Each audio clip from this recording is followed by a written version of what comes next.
अस्सलाम वालेकुम नाजरीन, प्रोग्राम ग्राउंड ज़ीरो के साथ मैं हूं शिफा यूसुफजई।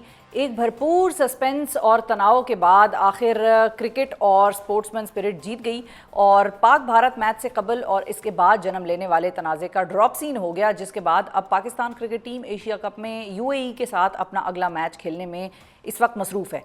पाकिस्तान क्रिकेट बोर्ड के मुताबिक आईसीसी के मुतनाज़ा मैच रेफरी एंडी पॉयक्राफ्ट ने पाकिस्तानी क्रिकेट टीम के मैनेजर और टीम के कप्तान से माजरत कर ली है, जिसके बाद पीसीबी ने एशिया कप मजीद खेलने पर रजामंदी जाहिर कर दी है और आज होने वाले मैच में क्रिकेट टीम को शिरकत की इजाज़त दे दी है।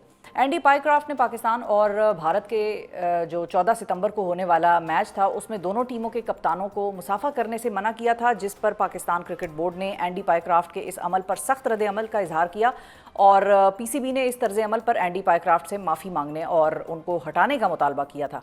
एंडी पॉयक्राफ्ट ने 14 सितंबर के वाक़े को मिसकम्युनिकेशन का नतीजा करार दिया और इस पर बाकायदा माजरत कर ली है। ताज़ा तरीन इतलात के मुताबिक आईसीसी ने 14 सितंबर को पाक भारत मैच के दौरान कोड ऑफ कॉन्डक्ट की खिलाफ वर्जी की इंक्वायरी पर भी आमादगी का इजहार कर दिया है। इससे कबल एक सख्त मौक़िफ़ अपनाते हुए पीसीबी ने यह वाज़े कर दिया था कि अगर एंडी पॉयक्राफ्ट ने माजरत ना की तो Pakistan cricket team Asia cup में मजीद मैच नहीं खेलेगी। पॉयक्राफ्ट की माजरत का पाकिस्तान क्रिकेट बोर्ड को खासा तवील इंतज़ार करना पड़ा, जबकि इस दौरान ये खबरें भी सामने आती रहीं कि क्रिकेट बोर्ड ने पाकिस्तान टीम को दुबई स्टेडियम जाने से रोक दिया है और उनको होटल में ही रुकने का मशवरा दे दिया है। अब आज का दिन इस सारे तनाजुर में कितना हंगामा खेज रहा और माफ़ी के बाद क्या इस तनाज़े को अब दफन ही समझा जाए, इस हवाले से गुफ्तगू करने के लिए हमारे साथ मौजूद हैं 365 न्यूज़ के नुमाइंदा लाहौर जुल्करनैन शेख साहब। अस्सलाम वालेकुम जुल्करनैन। वालेकुम सलाम शिफा। बहुत शुक्रिया जुल्करनैन। सबसे पहले तो ये बताइए कि सारा दिन आप इस सारे मामले को कवर करते रहे, ये कहानी कैसे बदली और इतनी जो ताख़ीर हुई पॉयक्राफ्ट की जो माफ़ी का सिलसिला है उस तक उनको पहुंचने में, तो इस ताख़ीर की क्या वजह समझ में आई आपको? नर्व्स गेम थी, शेम थी शिफा। ये बिल्कुल असाब की जंग थी जिसको आखिरी मिनट तक चलाया गया। मतलब आप इसको थोड़ा सा सीक्वेंस में देखें, ये हैपनिंग तो 72 घंटे पहले की है।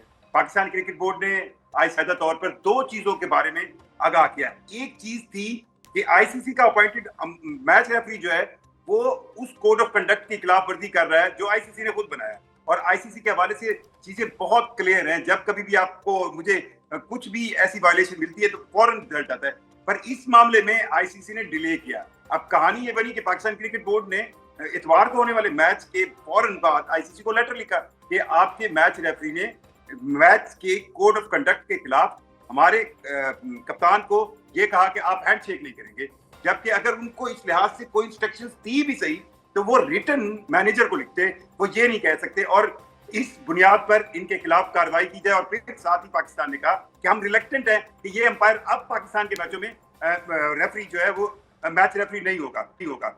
अब इस मामले पर लगता था कि आईसीसी फौरी कार्रवाई करेगा। एक जो बड़ा दूसरा मामला था उस पे हमें शक था कि इस पर कुछ नहीं होगा, और वो मामला था सूर्य कुमार यादव की वो स्टेटमेंट जो उन्होंने मैच के बाद प्रेस कॉन्फ्रेंस में दी। अब ये भी आईसीसी के कोड ऑफ कंडक्ट का हिस्सा है कि कोई भी खिलाड़ी ना तो ग्राउंड के अंदर और ना ही मैच से पहले होने वाली प्री मैच और पोस्ट मैच प्रेस कॉन्फ्रेंस में किसी सियासी एजेंडे पर बात कर सकता है। सूर्य कुमार यादव ने मैच के बाद की। जी। अब इन दो मामलात में अच्छा, ये बताइए जुल्करनैन साहब कि अब जो 14 सितंबर के वाक़े की इंक्वायरी का मामला है कि आईसीसी ने कह दिया है कि इस वाक़े की इंक्वायरी होगी, तो इसके हवाले से कोई डेडलाइन दी गई है, कोई टाइम फ्रेम है या इसको भी ओपन एंडेड छोड़ा गया है? देखिए, अब इस इंक्वायरी में, अब इंक्वायरी तो उस वक्त होती है जब आपको लगता है कि यार कोई बंदा अपनी चीज मान नहीं रहा। आज इसका ड्रॉप सीन जब हुआ है तो उस ड्रॉप सीन के अंदर तो एंडी पॉयक्राफ्ट जो है वो उसने आके माजरत कर ली टीम मैनेजमेंट से, कप्तान से, मैनेजर से, हेड कोच से।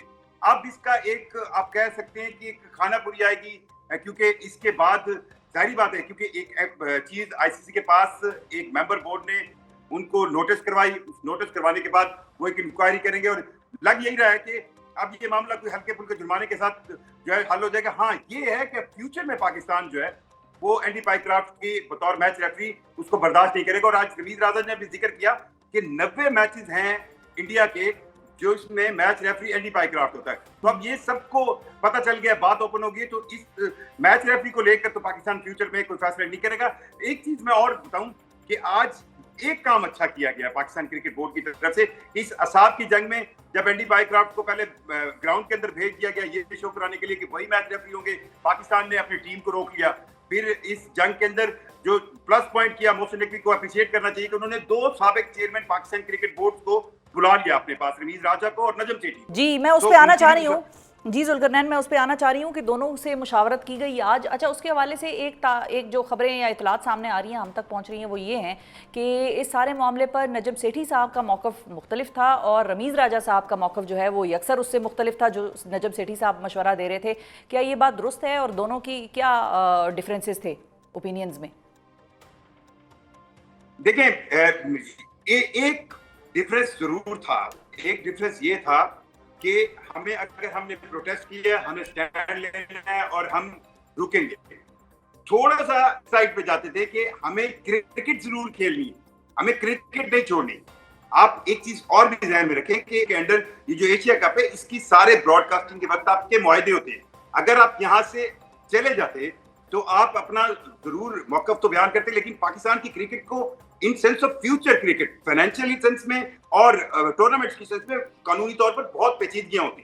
तो ये जरूर चाह रहे थे रमीज राजा कि हमें ये मैच खेलना है।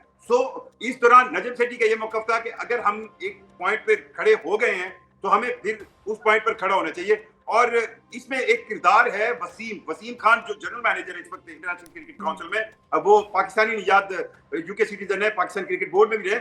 उन्होंने एंड टाइम पर बहुत कलीदी किरदार अदा किया है और उन्होंने फिर ये एक रास्ता निकाला जिसमें वो एंडी पाइक्राफ्ट को लेके गए। इस दौरान पाकिस्तान टीम को वहां से चलवाया गया। मतलब ये स्टेप्स थे कि एंडी पाइक्राफ्ट जो है वो ग्राउंड में आए तो पाकिस्तान ने अपनी टीम को रोक लिया। एंडी पाइक और इधर चेयरमैन पाकिस्तान क्रिकेट बोर्ड जो है वो मुशावरत में थे और बॉल टू बॉल कमेंट्री चल रही थी। अब एंडी पाइक्राफ्ट को ग्राउंड से वापस बुलाकर जब उनकी मीटिंग कराई गई पाकिस्तान टीम के मैनेजमेंट और कप्तान से, तो उस वक्त पाकिस्तान टीम को ये सिग्नल दिया गया, ओके आप गाड़ी में बैठे और चलें। So it was like this. Opinion जरूर चेंज थी, लेकिन मुझे यूं लगता है कि इस इश्यू में हम बहुत बहुत इज्जत के साथ विन किए। लेकिन अब जो आती है ना, अब आती है पाकिस्तान टीम की परफॉर्मेंस, वो अब हमें परफॉर्म करना पड़ेगा। और ये बात भी तय है कि हमें 21 सितंबर को भी इंडिया के साथ खेलना होगा। सो अब प्लेयर्स पे और समटाइम्स इस तरह के वाकयात जो है नेगेटिव जरूर करते हैं। अच्छा, आप चूंकि जुल्करनैन खुद आ गए हैं परफॉर्मेंस और इंडिया के साथ खेलने के मामले पे आ गए हैं, अगर पाकिस्तान आज का मैच जीतता है तो भारत के साथ पाकिस्तान का इतवार के रोज मैच होगा, वो खेलना पड़ेगा पाकिस्तान को। उस दिन के हवाले से मैं जानना चाह रही हूँ कि क्या पीसीबी को किसी तौर पर किसी किस्म की कोई एश्योरेंस या कोई यकीन दहानी कराई गई है कि भारत उस दिन पाकिस्तान से हाथ मिलाएगा, मुसाफा करेगा? देखिए, अब तो चीजें बहुत ज्यादा रेड एंड व्हाइट में क्लियर होंगी कि आप ब्लैक हैं, व्हाइट है, आप ग्रे हैं, क्या है। अब तो ये सारी चीजें आज आप देख लेना। जिस दिन पाकिस्तान इंडिया का मैच था, रवि शास्त्री टॉस के वक्त कमेंटेटर थे, वो अब इंडियन है। अगर आपको ये एतराज है तो बहुत सी चीजें आज एक इंडियन को नहीं खड़ा किया गया। इसी तरह उस मैच के लिए मेरा ये ख्याल है कि सारी चीजें पहले तय होंगी, क्या किया जाना होगा, क्या किया जाना नहीं होगा। और खास तौर पर ये सिर्फ एक मैच नहीं होगा। 21 सितंबर के बाद अगर पाकिस्तान टीम कुछ परफॉर्म अच्छा करती है तो फाइनल भी हो सकता है। सो अब ये लग रहा है कि असल इम्तिहान आईसीसी का ये होगा कि वो इस मैच से पहले, 21 सितंबर से मैच से पहले किस तरह पाकिस्तान क्रिकेट बोर्ड को और बीसीसीआई को जोड़कर इस तरह मामला फहम अंदाज में चलाए कि कहीं पर भी इस तरह का ब्लंडर ना हो जिस तरह ये हुआ कि बिल्कुल आप टॉस के वक्त माइक म्यूट करने के लिए कहें और रेफरी के।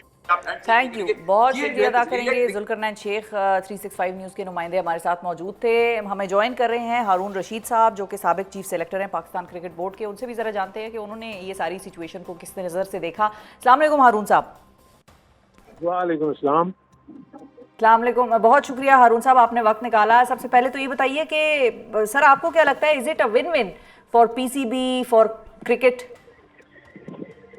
मेरे अपने नज़दीक देखें इसको, अगर आप अभी फिलहाल मैं समझता हूँ कि बहुत प्रीमेच्योर है किसी भी चीज़ को ड्रॉ करना कि इसका क्या रिजल्ट आया क्या नहीं, क्योंकि जो बैकडोर पे जो चीज़ें हुई हैं उसका तो अभी तक किसी को पता नहीं है।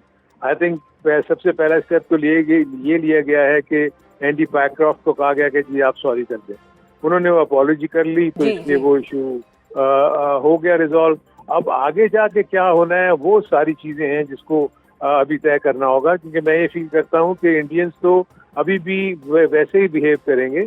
और दूसरी चीज़ आपने ये नहीं देखी कि इस पूरे एपिसोड में जो आज का परफॉर्मेंस है पाकिस्तान टीम का उसको भी अपने सामने रखना चाहिए कि ना तो पाकिस्तानी टीम के प्लेयर्स को ये श्योरिटी थी कि वो खेल रहे हैं कि नहीं खेल रहे, क्योंकि पहले एक स्टेटमेंट हुआ कि जी ठीक है, अगर हमारी बात नहीं मानी गई तो हम पुल आउट कर लेंगे। जी, हम नहीं अब जब आपने पुल आउट नहीं किया उसके बाद आप सोचे ना, प्लेयर्स का जो माइंडसेट है वो तो ऑब्वियसली वक्त के साथ साथ चेंज होता रहता है ना। और उसके बाद टीम ग्राउंड जाने के लिए तैयार हो गई, बस में बैठ के उनको बस से निकाल लिया गया और कहा कि आप वापस होटल में चले जाएं। तो आप सोचिए वो किस माइंडसेट के साथ आज का ये मैच खेलने आए हुए होंगे। आई स्टिल थिंक कि पाकिस्तान का जो टेल एंडर है वो अभी भी पाकिस्तान को थोड़ा सा सहारा दे देता है।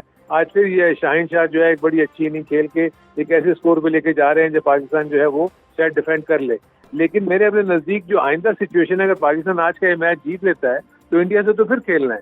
सो इंडिया की तरफ से तो ना ही आईसीसी की तरफ से ना ही इंडिया की तरफ से कोई आया एश्योरेंस के कि जी की हैंडशेक करेंगे या नहीं करेंगे, स्पिरिट ऑफ द गेम को सामने रखेंगे कि नहीं रखेंगे, ऐसी तो कोई एश्योरेंस नहीं मिली आपको इंडिया की तरफ से। ठीक है। अच्छा अरुण साहब, चूंकि आपने खुद मैच खेलने की बात कर ली तो मुझे भी ये था कि आज के मैच के ऊपर आपको कैसा लगा पाकिस्तान की कारकर्दगी? वो तो ठीक है सारी बात कि हम प्रिंसिपल्स की बात कर रहे थे, एक बड़ा प्रिंसिपल स्टांस हमने लिया हुआ था, लेकिन अगेंस्ट यूएई पाकिस्तान आज बमुश्किल 144 तकरीबन रन जो है वो बना पाया है। आखिरी ओवर चल रहा है ये। सो हम मतलब भारत के साथ फिर खेलेंगे तो क्या खेलेंगे? नहीं, ये तो आप बिल्कुल ठीक कह रही हैं। देखिए अभी तक अगर मैं थ्रू आउट देख रहा हूँ पाकिस्तान को पिछले 1-1.5 साल से कि पाकिस्तान की टॉप ऑर्डर तो क्लिक ही नहीं कर रही ना। देखिए आपने इस फिटेक्स में बाबर आजम को और रिजवान को टीम से निकाला कि जी उनका स्ट्राइक रेट अच्छा नहीं है। तो आप मुझे बताएं, अभी मैं जब पाकिस्तानी बैटर्स की स्ट्राइक रेट देखता हूँ तो किसी की 113 है, किसी की 115 है, किसी की 120 है। सो मतलब आपने उनको सिर्फ निकालना ही था। मकसद ये है कि आपके पास कोई ना कोई तो रीजन होना चाहिए था ना कि आपने उनको अगर निकाल दिया तो उसी क्वालिटी के प्लेयर या उनसे बेहतर क्वालिटी के प्लेयर आपके पास आते ना। आपके पास जो रिजर्व में पूल है वो तो यही है जो आपके सामने आप खेल रहे हैं। आपके इनके अलावा आपके पास प्लेयर्स नहीं है। सो आप इनसे एक्सपेक्ट कर रहे हैं कि अगर ये आगे जाके जो भारत की मजबूत टीम है उससे भी अगर ये मुकाबला कर सकेंगे तो मैं तो आई थिंक क्योंकि भारत ने काम ऐसा कर दिया है कि जिसका उनको फॉल बैक होगा और आगे जाके उनको प्रेशर आएगा तो पाकिस्तान हो सकता है उस प्रेशर का फायदा उठा के कुछ अच्छा परफॉर्म कर दे। लेकिन अगर ऑन पेपर देखें तो इंडिया की टीम तो बहुत स्ट्रांग। ठीक है, बिल्कुल ठीक है जी। बहुत शुक्रिया अदा करेंगे हारून रशीद साहब, साबिक चीफ सेलेक्ट क्रिकेट बोर्ड हमारे साथ मौजूद थे। और नाज़रीन अब हमें ज्वाइन कर रहे हैं पाकिस्तान क्रिकेट बोर्ड के साबिक चेयरमैन जनाब रमीज़ राजा साहब। अस्सलाम वालेकुम रमीज़ साहब। जी वालेकुम सलाम। Thank you so much Ramiz साहब, आपने टाइम निकाला प्रोग्राम के लिए। सबसे पहले तो यही बताइए कि जिस हवाले से जिस तरीके से एंडी पायक्राफ्ट की आई है माजरत कि भाई it was just a miscommunication, वाकई was it just a miscommunication? Is that enough या वो बस हल्की फुल्की मिसकम्युनिकेशन कह के उसको पतली गली से निकल गए? आपको क्या नजर आ रहा है ये सारी सिचुएशन? मेरे ख्याल से जितना करना था प्रेशर वो हो गया, क्रिएट कर लिया, आपने अपना पॉइंट पुट अक्रॉस कर दिया। मेरे लिए जो ज्यादा अलार्मिंग चीज थी वो पोस्ट मैच जो एक नैरेटिव बिल्ड किया उनके कप्तान ने वो थी, और कि वो किसकी एक तरह से एम्बेट या ज्यूरिसडिक्शन में आता है और वो कौन उसका रिस्पॉन्सिबल है, क्योंकि कल को तो फिर ये सभी आज़ाद होंगे, जो मर्जी जाके वहाँ पे बात कर लें। तो आप स्पोर्ट्समैन स्पिरिट की बात करती हैं या आप एक अक्लमंद स्टेटमेंट देने की वो बात करती हैं, तो वो फिर बिल्कुल हाथ से चीज़ निकल जानी थी। तो उन्होंने कहा कि हम इंक्वायरी भी कराएंगे, जो हमें बताया गया था जब हम उस मीटिंग में थे हम वहाँ पे बोर्ड के साथ। तो ख्याल से मामला ठीक है, जितना ही इसको स्ट्रेच करना चाहिए था। मेरी हैंडशेक ज्यादा प्रॉब्लमेटिक चीज नहीं है, इसलिए कि वो उनकी थू उन्होंने स्पोर्ट्समैन स्पिरिट जो है उसको उन्होंने अपहोल्ड नहीं किया था। तो मेरे लिए वो इतनी बड़ी चीज नहीं थी। वो आपको बस थोड़ा सा बैक सीट लेके और एंजॉय करना चाहिए था, जो कि उनको वर्ल्ड लेवल के ऊपर जो है ना थोड़ी सी थू हो रही थी। Anyway. ठीक। अच्छा रवि साहब ये बताइए कि आप आज मुशावरत में मौजूद थे, मोहसिन नकवी साहब से आप मुशावरत करने गए थे, उन्होंने आपको बुलवाया था। What exactly did you advise him? मैं तो जी आराम से घर में बैठा हुआ था, मैच की तैयारी कर रहा था, कॉल आ गई कि तो मैं पहुंच गया। फिर उसके बाद देखिए sweet enough kind enough to listen to my very frank conversation with him. अच्छा। और क्योंकि मैंने उनको यही बताया कि देखें मैं पब्लिक प्लेसेस पे जाता हूँ, मैं कमेंट्री करता हूँ, इस वक्त लोग जो हैं वो क्रिकेट को बहुत कम देखना चाह रहे हैं, इसलिए कि हमारी टीम की परफॉर्मेंस नहीं है। सो सारा हमारा जोर क्योंकि मैं भी हम सब स्टेक होल्डर्स हैं, आप भी हैं ना, देखें हम बात करें इस प्लेटफॉर्म पे जो आपके, वो क्रिकेट के ऊपर कर रहे हैं, और क्रिकेट हमारी जिंदगियों का हिस्सा है for about 10-15 years every day, every house hold almost in Pakistan talks about the game. तो आपको इसकी जो है ना, तो एक तो इसकी परफॉर्मेंस आपको बहुत बेहतर करने की जरूरत है, जो कि उन्होंने काइंड इनफ ही लिसन पेशेंटली, और बिल्कुल उनको भी इसकी रियलाइजेशन है, सबको ही है। देखें हम सब जो है ना इस किश्ती में बराबर जा रहे हैं। और दूसरा ये था कि अब जो है वो I think cricket should take president, ये एक बहुत बड़ा प्लेटफॉर्म है, आपकी जीत हुई है। मैं तो ये समझता हूँ कि एडमिनिस्ट्रेटिव पॉइंट ऑफ व्यू से ये एक बहुत बड़ी जीत है।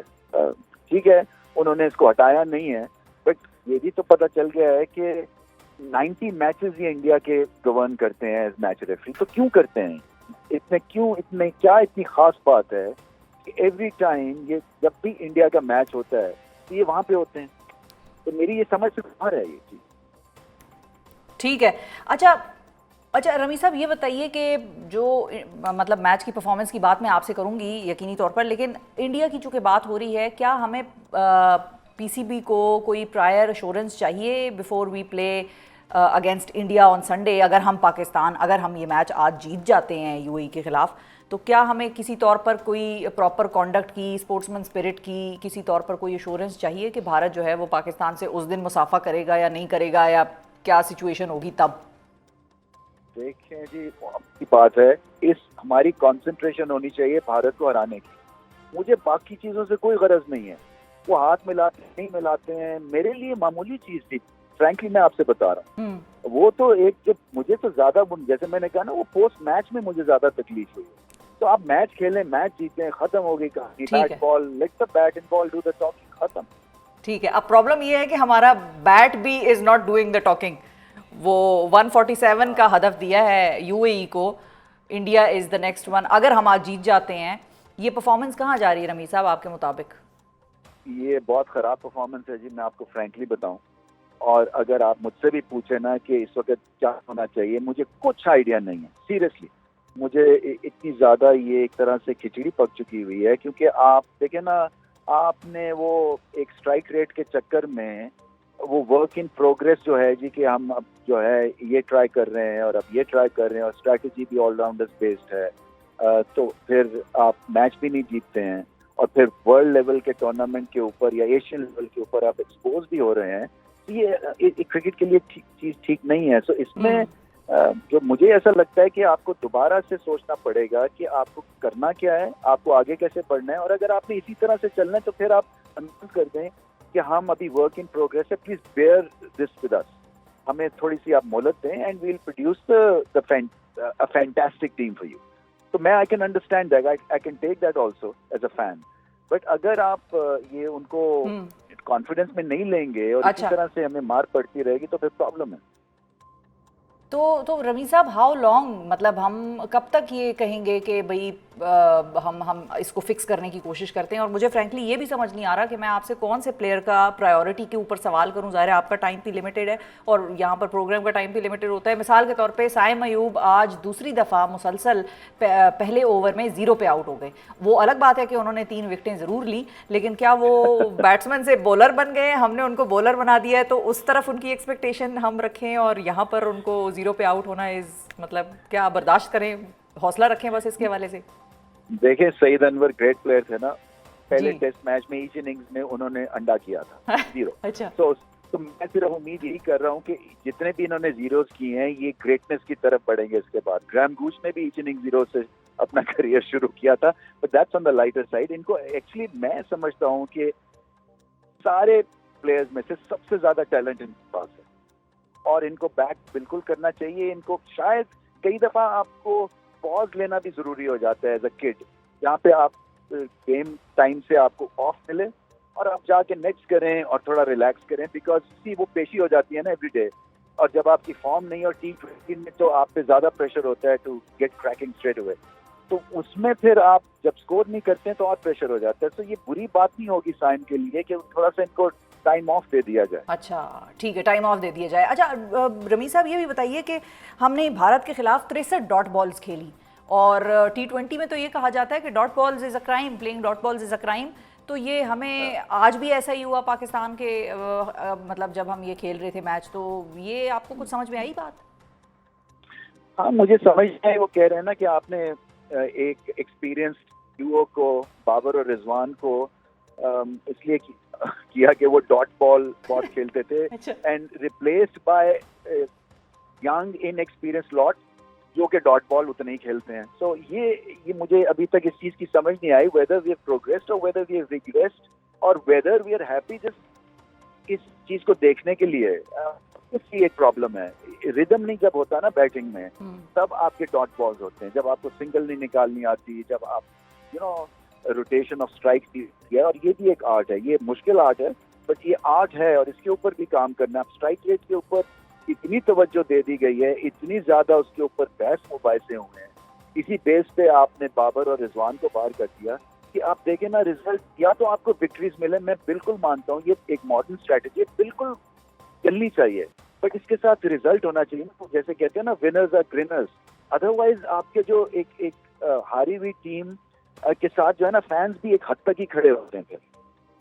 ठीक है। अच्छा, और बॉलिंग के हवाले से अगर हम बात करें, आज हमने बॉलिंग में हारिस रऊफ को सेकंड पेसर के तौर पे तो खिलाया, लेकिन जब हम भारत से खेल रहे थे तो उसमें हमारा स्पिन अटैक की तरफ जो है वो ध्यान जो है ज़्यादा था। शाहीन आफरीदी अकेले थे एज आर मेन बॉलर।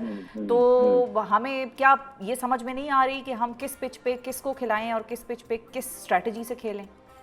हाँ, ये आई थिंक ये एक तरह से रिएक्शनरी मोड में हम अनफॉर्चुनेटली चले गए हैं।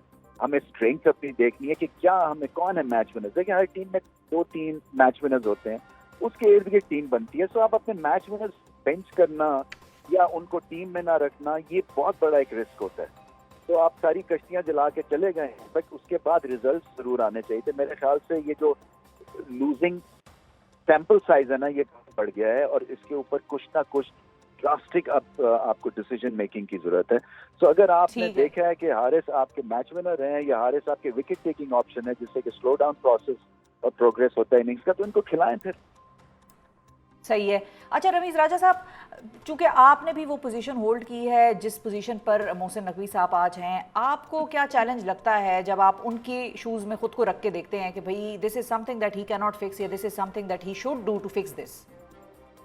मुझे ऐसा लगता है कि देखें ना, क्योंकि तो जिम्मेदारी आती है, जो ओहदा चेयरमैन के पास है, चाहे वो आप थे या वो थे, तो वो लोग उनको मतलब they are held accountable by people, चाहे उनका। नहीं, बिल्कुल सही बात है। एंड सो देखिए, मेरे पे भी बहुत प्रेशर था। मेरे पे तो जब वर्ल्ड कप हो रहा था, पता नहीं आप उस वक्त ब्रॉडकास्टिंग या जी बिल्कुल यानी तो क्या था, हम जिम्बाब्वे से जब हारे तो पूरे चैनल्स ने ये लगा दिया कि ये रिजाइन करें जी, ये उसके बाद हम फाइनल खेल गए।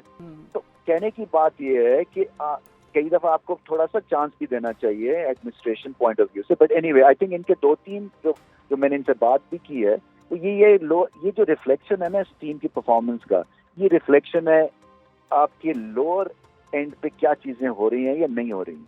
तो टीयर 2, टीयर 3, टीयर 4, चाहे वो आपकी डेवलपमेंटल स्क्वाड्स हैं, चाहे आपके अंडर 19s हैं, अंडर 17s हैं। मैं फिर से कहता हूँ, जो पाकिस्तान जूनियर लीग शुरू करवाई थी मैंने, वो इतना बड़ा प्रोजेक्ट बन सकता था हमारी आगे अपने टीम को या यूथ को एडवांस करने के लिए, टैलेंट को।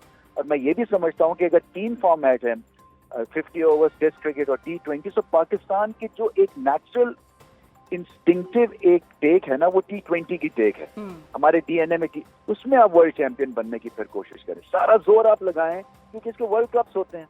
अब आपके प्लेयर्स को पैसे मिलते हैं, आप लीग्स खेलते हैं T20 की, और फिर तो इसमें जोर लगाएं ना। फिर तो आपकी स्ट्रैटेजी होनी चाहिए कि चलें टेस्ट क्रिकेट में अभी हमें लगेंगे 5 साल, 50 ओवर्स बहुत कम होते हैं, उसमें हम ठीक है मिड टीयर की टीम बन गए हैं, बट T20 में फिर आप चैंपियन टीम बने। तो एक तो लोअर टीयर पे बहुत काम करना है। इस टीम को बहुत ज्यादा जरूरत है स्किल को इम्प्रूव करने की, बॉडी लैंग्वेज की। और वो किस तरह से होगी रमी साहब? अगर आज का मैं आपसे पूछूं कि आपने उनको क्या यही सेटअप कैरी ऑन करने का मशवरा दिया, या क्योंकि हमने ये देखा कि गैरी कर्स्टन को सैक किया गया, जेसन क्लिस्पी को सैक किया गया, तो इसी सेटअप को कैरी ऑन करना चाहिए माइक हैसन के साथ, या कोई और कोच चाहिए हमें? मतलब देखिए, मैंने ये भी कहा था कि अगर आज मैं 0 करके ड्रेसिंग रूम में जाऊं ना, तो मैं पागल हो जाऊं, इसलिए कि वहाँ पे 7 जो है ना, चाहे वो बैटिंग कोच है, चाहे वो फील्डिंग कोच है, वो फिटनेस कोच है, वो एक और है साइकोलॉजिस्ट है या साइकेट्रिस्ट है, वो मुझे ना देख रहा होगा कि हम इसको जाएं और बताएं, और मुझे नहीं किसी की सुननी, बिकॉज मुझे अपना इंट्रोस्पेक्शन करना है कॉर्नर में जाके। तो ये ओवरलोड जो ड्रेसिंग रूम को कई दफा कर देते हैं ना, एक मॉडर्न वॉरफेयर बना लिया हुआ है। ये मैं उस एरा से आया हूँ जहाँ पे एक कप्तान था, एक लीडर था, एक मैनेजर था, और वो सब चीजें करता था, and it was simple, yet we were the world champions. तो मुझे ये लगता है कि इसके ऊपर डिबेट जरूर होनी चाहिए कि what is enough, what is the minimum और द मैक्सिमम रिक्वायरमेंट जो कि करनी है इनको।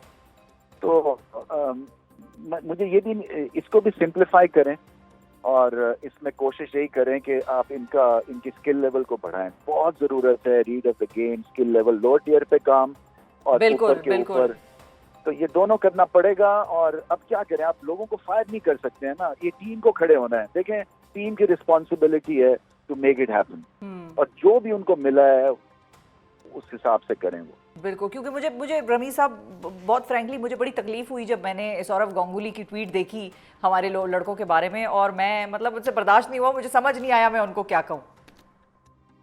पंचिंग बैग अब बन गए हैं ना, ये जागरसाई हो रही है, इसमें कोई शक नहीं है।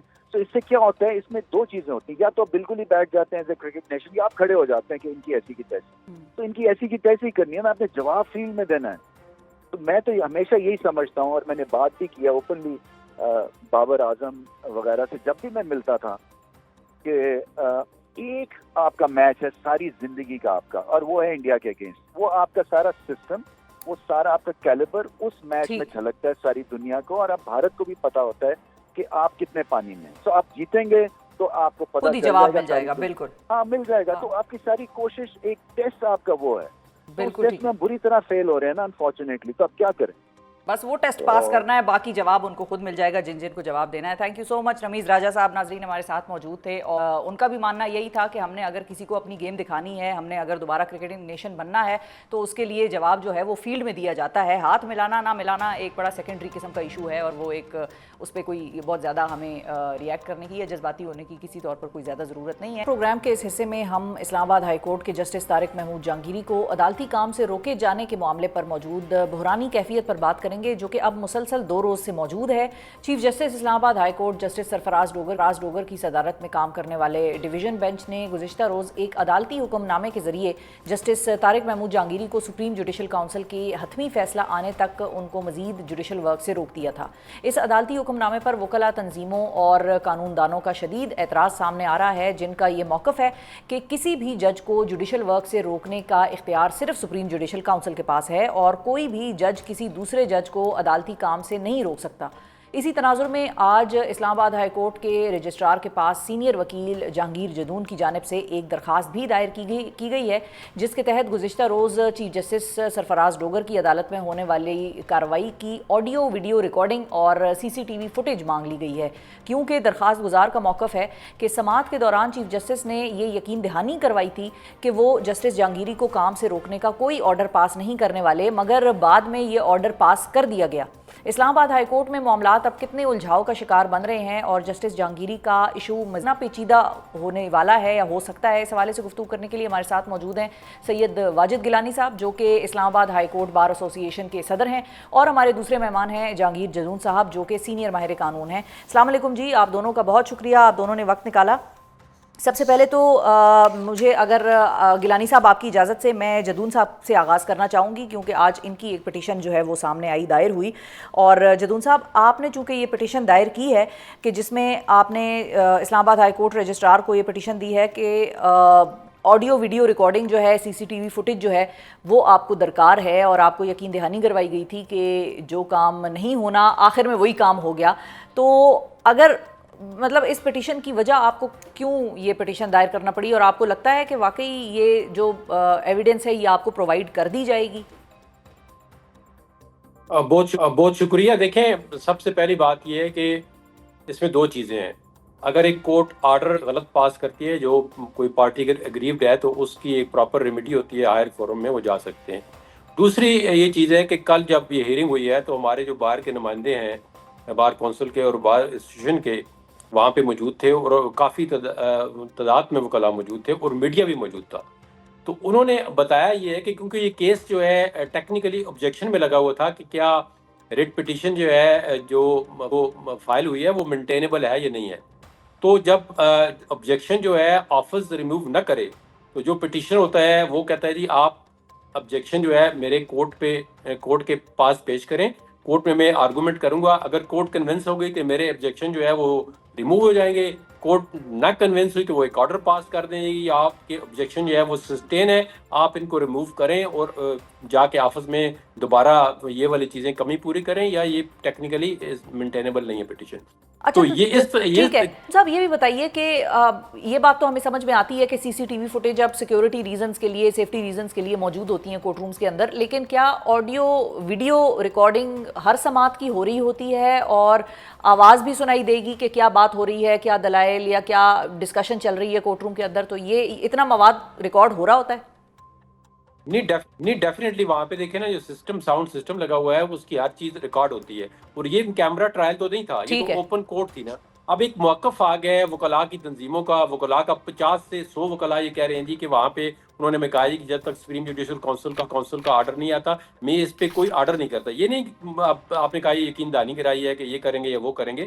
उन्होंने कहा जी मैं इस पे ऑर्डर नहीं, पहले इस ऑब्जेक्शन का फैसला करेंगे बाद में फिर कोई डिसीजन करेंगे। इसमें मीडिया भी और वकला भी बिल्कुल उनकी एक ही जबान है कि उन्होंने ये कहा। अब इसमें अगर देखें ना अगर ये काम हुआ है, उन्होंने ये रिकॉर्डिंग में पता चलेगा ऑडियो वीडियो पे, और उन्होंने जाके कोई ऑर्डर और कर दिया है तो ये serious misconduct on the part of जज है कि वो कोर्ट में कुछ और कह के और एक अलग बहस है। यानी वो बाकायदा अश्योरेंस दे रहे थे आपको डोगर साहब? नहीं मैंने नहीं कहा कि मुझे इंश्योरेंस दे रहे थे। I was not present in the court. मैं देखे ना मैंने नहीं, तो मतलब जो बात उन्होंने उधर की, मैं वही बात कर रही हूँ कि बाकायदा तौर पे उन लोगों को वहां पर उनकी बात से जो सुनाई दिया, समझ में आया, वो बाकायदा तौर पे अश्योरेंस दी गई कि हम इस किस्म का फैसला नहीं देने जा रहे। उन वकला जो थे वो जब खड़े हुए तो उनको कहा दिया कि आप किसकी तरफ से खड़े हो रहे हैं, आप तो पार्टी नहीं, अभी तो नोटिस ही नहीं मैंने किया, अभी तो ऑब्जेक्शन नहीं आपने हटाए, जब ऑब्जेक्शन हटाएंगे आपको सुनेंगे उसके बाद। तो ये अगर सपोज कि उन्होंने ऑब्जेक्शन हटा दिए तो फिर उसका जो प्रोसीजरल तरीका ये है कि वो जो फाइल है वो ऑफिस में दोबारा जाती है, फिर उस कॉज लिस्ट में रिट का पिटीशन नंबर भी आता है और कॉज लिस्ट आती है और फिर वो हियरिंग के लिए फिक्स होती है।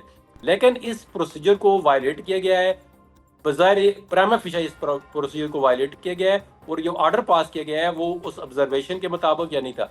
अब जो उन्होंने ऑर्डर पास कर दिया उस पर आप जो है वो मेरिट पे हम बहस कर सकते हैं कि वो इलीगल ऑर्डर है, वाइड बेनिशु है, एक जज दूसरे को वो काम से नहीं रोक सकता, सुप्रीम जुडिशियल काउंसिल नहीं रोक सकती, जजमेंट है सुप्रीम कोर्ट की कि आप जो है जज को अपने आईनी काम से नहीं रोक सकते।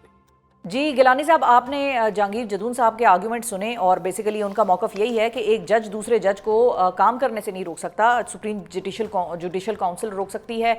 और जज साहब ने कोर्ट रूम के अंदर जो बात दीगर वकला के ताउन से या दीगर वकला के थ्रू बाहर आई वो यही थी कि जज साहब ने कहा था कि ऐसी कोई बात हम करने नहीं जा रहे, इस किस्म का कोई फैसला हम देने नहीं जा रहे कि जिसमें हम जहांगीरी साहब को काम करने से रोकें। और उसके बाद फिर जो फैसला आया वो बिल्कुल सिचुएशन के बरक्स आया।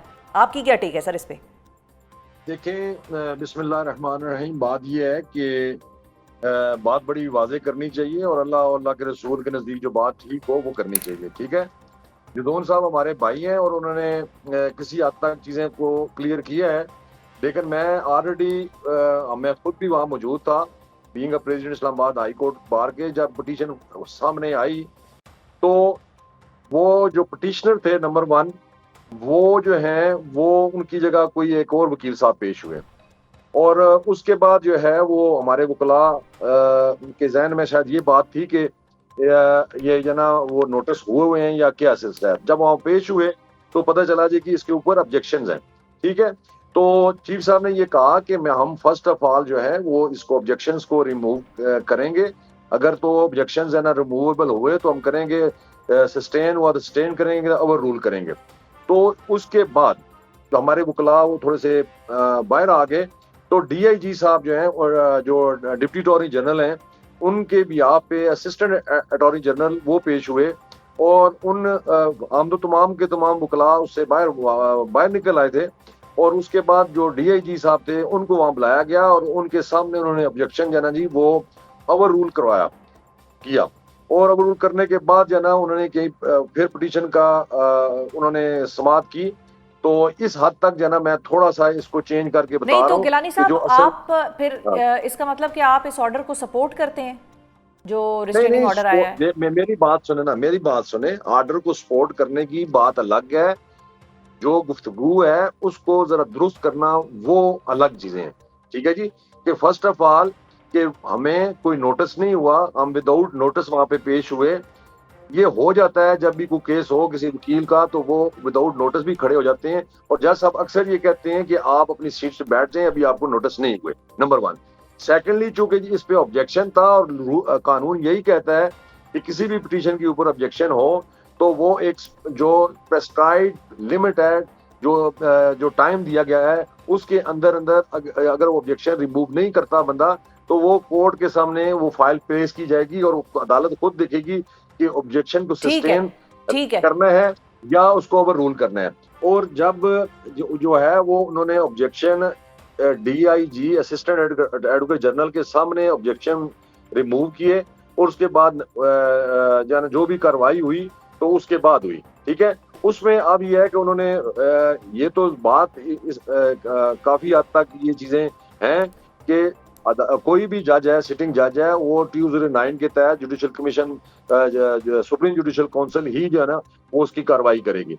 तो जहां पर ये जो रिट फाइल हुई थी 199 में, 199 में पिटीशन वहां पे फाइल की जाती है जहां पे एफिकेशियस रेमेडी मौजूद ना हो। ठीक है, एफिकेशियस रेमेडी जो है वो ऑलरेडी मौजूद थी 209 के तहत सुप्रीम जुडिशल काउंसिल के अंदर, मैटर्स जो है वो वहां पे मौजूद था।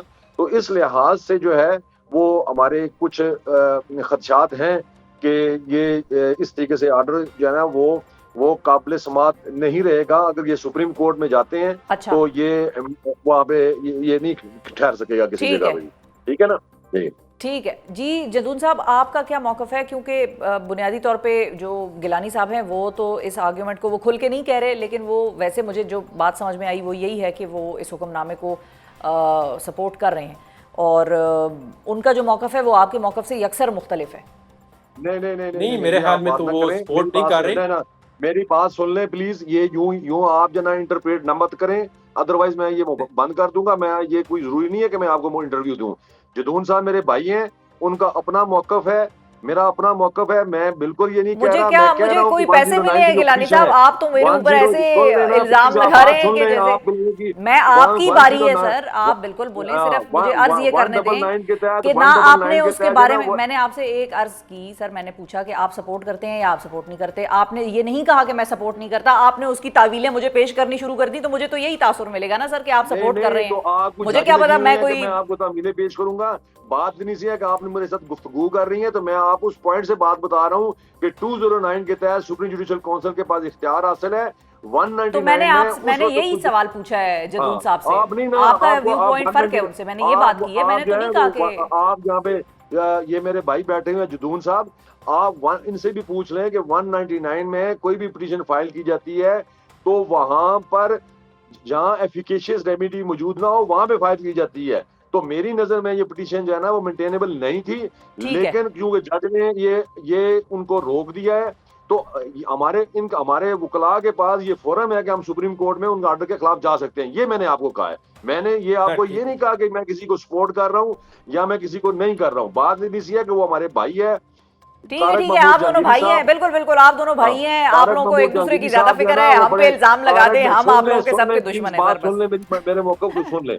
तारक महमूद जहांगीरी साहब जो है वो हमारे भाई हैं और बड़े कॉम्पिटेंट लॉयर थे, डिप्टी अटॉर्नी जनरल रहे हैं, अटॉर्नी जनरल रहे हैं। उनकी डिग्री उस वक्त की अगर वेरीफाई बात चीज होती है कि आपने डिप्टी अटॉर्नी जनरल जब लगाया तो उस वक्त उनकी असनाद को चेक नहीं किया गया।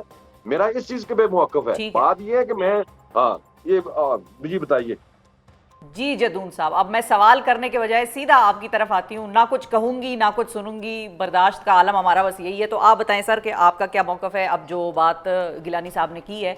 और मैं कोई इंटरप्रिटेशन नहीं दे रही, आवाम खुद समझदार हैं, वो खुद फैसला करें कौन किसकी हक में है, किसके खिलाफ है या नहीं है, ये आवाम का फैसला। नहीं देखें, जो गिलानी साहब ने पहला पॉइंट तो बड़ा क्लैरिफाई कर दिया कि हम सारे लोग बाहर आ गए, मीनिंग देयर बाय कि वहाँ पे ये एश्योरेंस ठीक है, आपको सुनेंगे जब ऑब्जेक्शन की बारी आएगी या सुप्रीम जुडिशियल काउंसिल में फैसला आने तक ये काम करें। इसीलिए देखें ना, ये एम्बिग्युइटी पैदा हो गई है। अब आपको उनके बयान से, मेरे बयान से, फिर उन्होंने कहा जी उन्होंने लॉ अफसर को पीछे बाद में बुलाया है। अब इसकी क्या एविडेंस है हमारे पास कि लॉ अफसर को बुलाया और उन्होंने दूसरी पार्टी को नहीं बुलाया?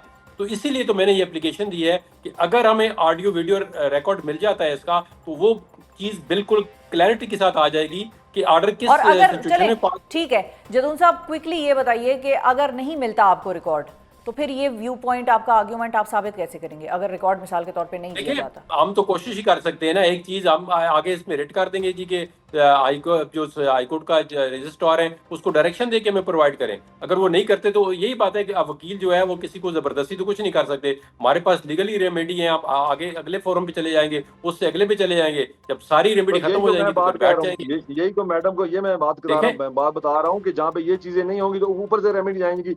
फिर असिस्टेंट अटॉर्नी जनरल पेश हुआ है तो उसकी वहां पे हाजिरी लगी हुई है, ठीक है ना जी। वो असिस्टेंट अटॉर्नी जनरल कैसे अपने आप उस बयान से या उसकी अपीयरेंस से वो कैसे इनकार कर सकता है कि मैं पेश नहीं हुआ हूँ? मैं ये बात करता हूँ।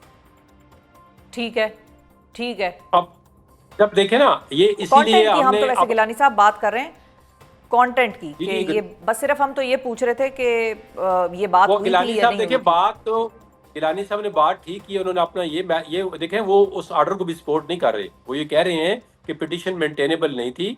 जी जी वो जी, देखें ना, बिल्कुल हमारे बिल्कुल। बाहर के हमारे प्रेसिडेंट हैं, ये इनका लीडिंग रोल है, हम इनके पीछे खड़े हैं। जब एक देखे ना, एक क्लैरिटी इनके मौकफ में आएगी तो हमारे मौकफ इनके साथ होगा। हम समझेंगे कि इनके मौकफ में लचक है तो हम इनको करेक्ट कर सकते हैं। हमारा ये जो है ना फिड्यूशियरी रिलेशन है, हमने इनको वोट किया है, सपोर्ट किया है, तो हम इसमें कह सकते हैं बिल्कुल कि आप बिल्कुल इस जगह पे बिल्कुल गलत हैं, आप इनको दुरुस्त करें। तो अब जब इनका जी स्टैंड बिल्कुल ठीक है कि जी डिग्री पहले आपने चेक नहीं की है, देखे ना, जब जज बनता है बंदा तो इंटेलिजेंस एजेंसी जो है, क्या आप उसको बुलाएंगे कि जिनने वेरीफाई किया है? फिर उसके बाद जुडिशियल कमीशन से पहले एक जज जो होता है वो हाई कोर्ट का या सुप्रीम कोर्ट का तमाम डॉक्यूमेंट वेरीफाई करता है, तब जुडिशियल कमीशन के पास जाती हैं चीजें। वो सीवी के मुताबिक हर चीज टिक मार करके ठीक है जी। वो वेरीफाई करता है क्या उस जज के खिलाफ कोई आप एक्शन लेंगे। ये देखे ना, ये आप गिलानी साहब का भी मौकफ यही है कि ये जो काम है ये मेलाफिडी है, मेलस पे मबनी है। तो हम देखें, हमारा अगर बहुत क्लैरिटी के साथ मौकफ है कि अगर चीफ जस्टिस साहब इस मेलस में इन्वॉल्व हैं, अगर ये सीरियस मिसकंडक्ट में इन्वॉल्व हैं, तो इनके खिलाफ भी फिर उसी तरह कार्रवाई होनी चाहिए जिस तरह आप जंगीरी साहब के खिलाफ एलिजिबली कार्रवाई कर रहे हैं। तो ये देखें ना, आप इस तरह नहीं कह सकते कि एक बंदे को डिस्क्रिमिनेट करें, आप उस पर एक वैसे सीरियस एलिगेशन लगा दें जिसके पास आपका सबूत ना हो, तो दूसरा बंदा जो है इस तरह मर्जी ऑर्डर पास करता जाए। इस तरह नहीं हो सकता। बहुत शुक्रिया अदा करेंगे जहांगीर जदून साहब, नाजरीन हमारे साथ मौजूद थे, गिलानी साहब हमारे साथ मौजूद थे। दोनों का आपने मौकफ सुना, दोनों तकरीबन एक जैसी बात ही कर रहे हैं और दोनों ने एक दूसरे के मौकफ को सपोर्ट किया है। मेंटेनेबिलिटी के ऊपर बात की है गिलानी साहब ने, और जदून साहब ने अपना रीज़न भी बताया कि उनको क्यों पिटीशन फाइल करनी पड़े सीसीटीवी फुटेज और ऑडियो वीडियो रिकॉर्डिंग के लिए, और क्या मामला हुआ था अदालत में और उन तक क्या खबरें पहुंची थी। प्रोग्राम में बात होगी सर्वाइकल कैंसर की और इस हवाले से पाकिस्तान में चलने वाली मुहिम की। सर्वाइकल कैंसर को इस वक्त पाकिस्तानी खवातीन में अमवात की दूसरी बड़ी वजह करार दिया जा रहा है, और इसी तनाजुर में अब पाकिस्तान भर में इस कैंसर के खिलाफ एक आगाही मुहिम के साथ साथ वैक्सीन लगवाने की एक कैंपेन भी लॉन्च कर दी गई है, जिसके तहत अब 9 से 14 साल की बच्चियों को 15 से 27 सितंबर तक एंटी सर्वाइकल वैक्सीन लगाई जाएगी। पाकिस्तान से कबल दुनिया के दीगर 130 ममालिक में भी खवातीन और बच्चियों को ये वैक्सीन लगाई जा चुकी है। ताहम दूसरी जानिब पाकिस्तान में इस वैक्सीन के हवाले से एक मनफी मुहिम भी चल रही है। लोगों को कुछ कन्फ्यूजन है, फिर बच्चियों के एज के हवाले से लोग बड़े कंसर्न है कि भाई इतनी छोटी एज में क्यों लगानी है, क्या बड़ी एज में लगाई जा सकती है, जिसके तहत ये जो वैक्सीन है इसको बच्चियों की सेहत के लिए भी नुकसानदेह करार दिया जा रहा है। कुछ इस किस्म की बातें सोशल मीडिया पर चल रही हैं, सो हमने आपको एक्सपर्ट से मिलवाएं और उनकी बात सुनवाएं कि वो क्या कहते हैं। सर्वाइकल कैंसर कितना मूजी है इस वक्त पाकिस्तान की, अगर हम बात करें तो डेटा क्या बता रहा है हमें इस हवाले से, और वैक्सीन लगवाना कितना ज़रूरी है, इस हवाले से गुफ्तगू करने के लिए हमारे साथ मौजूद हैं professor doctor Sadia Ehsan Paul, जो एक कंसल्टेंट गायनोकोलॉजिस्ट हैं और सिंध में एंटी सर्वाइकल कैंसर मुहिम के हवाले से बनाई गई जो टेक्निकल कमेटी है उसकी मेंबर भी हैं। अस्सलाम वालेकुम डॉक्टर साहिबा। वालेकुम सलाम। Thank you so much doctor साहिबा फॉर योर टाइम। सबसे पहले तो ये बताइए कि आप बतौर गायनोकोलॉजिस्ट इस चीज़ पर काम कर रही हैं, आप टेक्निकल वर्किंग ग्रुप का मेंबर भी हैं, सो आपकी क्या फाइंडिंग्स हैं सर्वाइकल कैंसर के हवाले से? पाकिस्तान में ये कितना प्रेवलेंट है? पाकिस्तान में देखें ये तीसरे नंबर का है कैंसर जो औरतों में है, ब्रेस्ट और ओरल कैविटी कैंसर के बाद। हर साल तकरीबन 5,000 औरतों में ये डायग्नोज होता है। ये वो औरतें जो अस्पताल पहुंच सकती हैं। मेजॉरिटी औरतें जिनको सर्वाइकल कैंसर होता है वो मेरे ख्याल में तो रूरल एरियाज में, देहातों में उनकी कोई रसाई नहीं है हेल्थ केयर सिस्टम में। सो इन 5,000 के करीब में से आप समझें 3,500 के करीब हर साल मर जाती हैं इस कैंसर से। जो सबसे इम्पोर्टेंट चीज़ है कि एक तो लोगों को इसके बारे में पता नहीं, क्योंकि इसके बारे में बात नहीं की जाती। हमारे यहाँ जो हिजाब है और जो औरतें प्राइवेसी चाहती हैं, इसके बारे में गुफ्तगू नहीं होती। तो और इससे बचाव का क्या तरीका है? ये कोई नया कैंसर नहीं है। इससे बचाव के बेसिकली 2 तरीके हैं। एक है कि आप वैक्सीन लगवा लें, और शादी से पहले इज़ द बेस्ट टाइम। और अच्छा। दूसरा है कि आप स्क्रीनिंग करें। स्क्रीनिंग होती है pap smear, VIA, HPV test.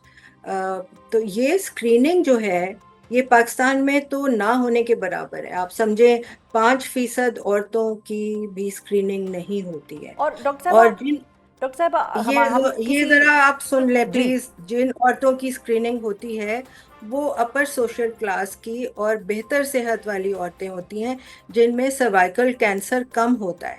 अच्छा। जिनमें ज्यादा होता है उनकी स्क्रीनिंग भी नहीं होती। अच्छा डॉक्टर साहब, सो अगर मैं वजूहात के ऊपर आऊँ, हम स्क्रीनिंग पे भी आते हैं, लेकिन अगर वजूहात अगर मैं आपसे जान सकूँ, हम क्या मालूम कर पाए हैं, रिसर्च हमें इतना गाइड कर सकती है कि ये कैंसर जो है वो होता किन वजूहात की बिना पर है? जी, इसमें अब कोई दो राय नहीं है, रिसर्च की भी ज़रूरत नहीं है। बहुत पहले से हमें मालूम है कि ये HPV वायरस होता है, जो कि बहुत कॉमन वायरस है। और ये मस्से और ये जो वॉट्स हो जाते हैं स्किन पे, यही वायरस है जो वॉट्स का भी वो बनता है अच्छा। रीज़न। इसकी 200 से ज़्यादा किस्में हैं, और जिनमें से 20 के करीब जो हैं वो कैंसर में तब्दील कर सकती हैं इन्फेक्शन के बाद।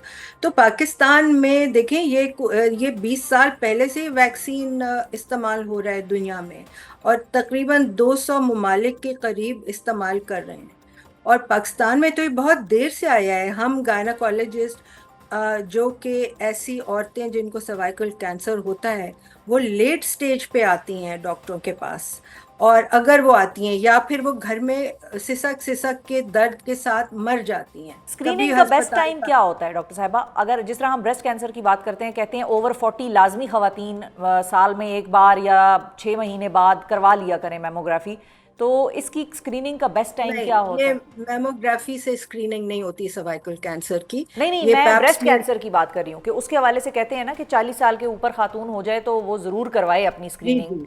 तो जी इसका जी, इसकी स्क्रीनिंग की कोई एज है कि इसके बाद तो लाजमी करवानी चाहिए लड़कियों को, खवातीन बिल्कुल को? है। हमारे पास गाइडलाइंस भी हैं, हमारी प्रोफेशनल सोसाइटीज ने बनाई हैं, SOGP ने, अमान और NCMNH ने। और ये हमारे वेबसाइट पे भी हैं।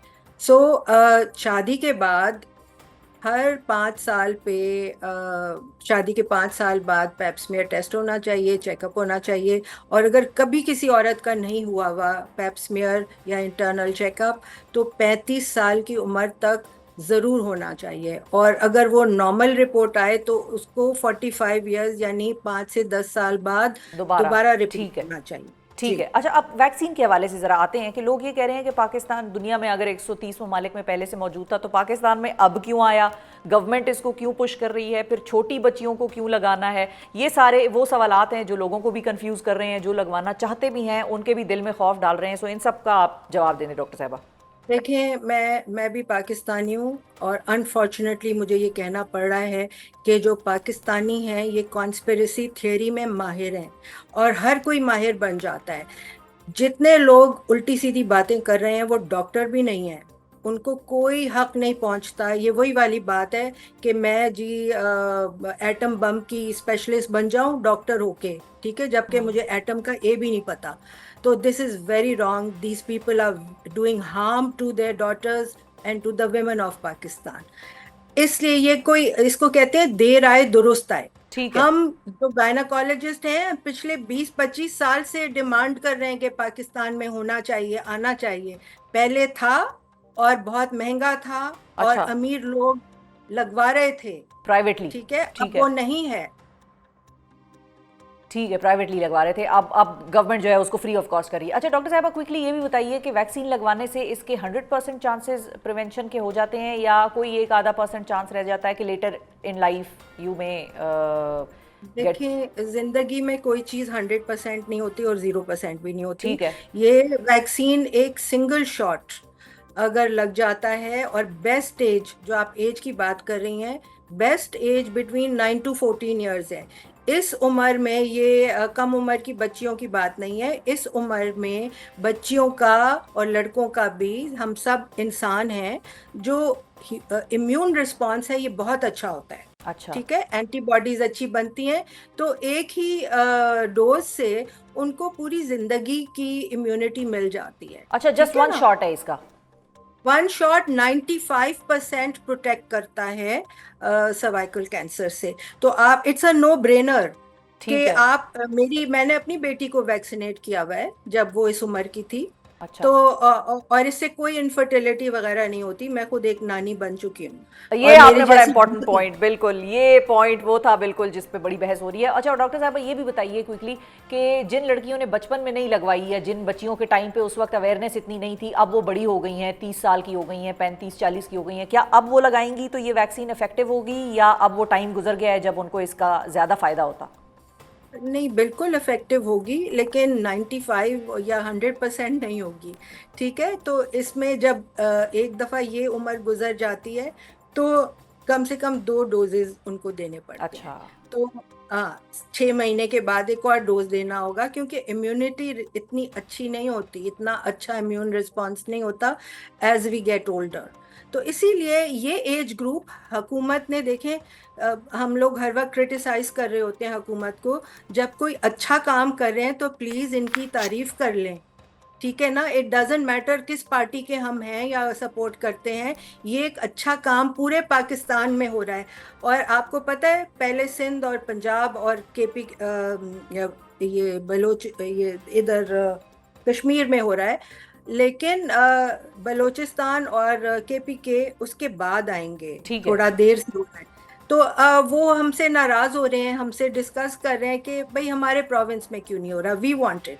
जिसको नहीं मिल रहा उसको इसकी कदर है, और जिनको मिल रहा है और ईपीआई में मिल रहा है उनको तो अपने पॉकेट से भी नहीं देना पड़ रहा। वो इस तरह के नखरे करें, ठीक है, ना लगवाएं। हम दूसरे जो लाइन लगी हुई है लोगों की उनको लगा देंगे। ठीक है। और ये भी क्विकली कि इससे कोई साइड इफेक्ट्स भी हैं उस वक्त, कोई जिसको कहते हैं हम कोई बुखार हो जाना या बॉडी एक्स, इस किस्म की कोई चीज़ होती है लगवाने के बाद या नहीं? देखिए, ये जो माइनर साइड इफेक्ट्स है ना, इनको हम साइड इफेक्ट्स भी नहीं काउंट करते। हल्का सा पेन होना या बुखार हो जाना एक आध दिन के लिए, ये पैनाडोल से ठीक हो जाता है। सो इस वैक्सीन के देखें 600 मिलियन से ज़्यादा डोजेस लग चुके हैं दुनिया में, और कोई मेजर साइड इफेक्ट रिपोर्टेड नहीं है पूरी दुनिया में, जिसमें मुसलमान ममालिक भी हैं, मेजॉरिटी मुस्लिम कंट्रीज लगवा रही हैं। तो ये भी कोई कॉन्स्पिरेसी नहीं है यहाँ पर। ठीक है ना? और पाकिस्तान में मैंने खुद बजाते खुद अपनी प्रैक्टिस में 200 से ज़्यादा लड़कियों को लगाए हैं, और जिनमें मेरी अपनी बेटी, भांजियाँ, डॉक्टर्स जो मेरे साथ काम करती हैं, माशाल्लाह से सब ठीक रहे और अभी भी ठीक हैं। Thank you so much. Doctor Sadia Ahsan Pal हमारे साथ मौजूद थी और गायनोकोलॉजिस्ट थी, जो सर्वाइकल कैंसर की वैक्सीन के हवाले से बात हो रही है। एक कंट्रोवर्सी जनरेट हुई है कि आया बेटियों को लगवाएं ना लगवाएं, किस एज में लगवानी चाहिए, इतनी छोटी बच्चियों को क्यों लगवा रही हैं। सो हमने सोचा कि डॉक्टर साहिबा के साथ एक थॉरो सेगमेंट करें जिसमें कि आपको हर चीज़ बताएं कि क्यों छोटी बच्चियों को लगाई जा रही है, पाकिस्तान में इस वक्त क्यों ज़रूरी है, क्यों गवर्नमेंट ने इसको प्रायोरिटी पर फ्री वैक्सीन लगाने का फैसला किया है, बाकायदा मुहिम चल रही है, और अब क्यों चल रही है ये भी आपको डॉक्टर साहिबा ने बताया। डॉक्टर साहिबा खुद उस टेक्निकल कमेटी की मेंबर हैं जो कि इस सारे मामले पर बड़े अरसे से काम कर रही है। सो इसी के साथ आज के प्रोग्राम से मुझे दीजिए इजाज़त। अपना बहुत ख्याल रखिए, हमें और पाकिस्तान को दुआओं में याद रखिए। अल्लाह हाफिज़।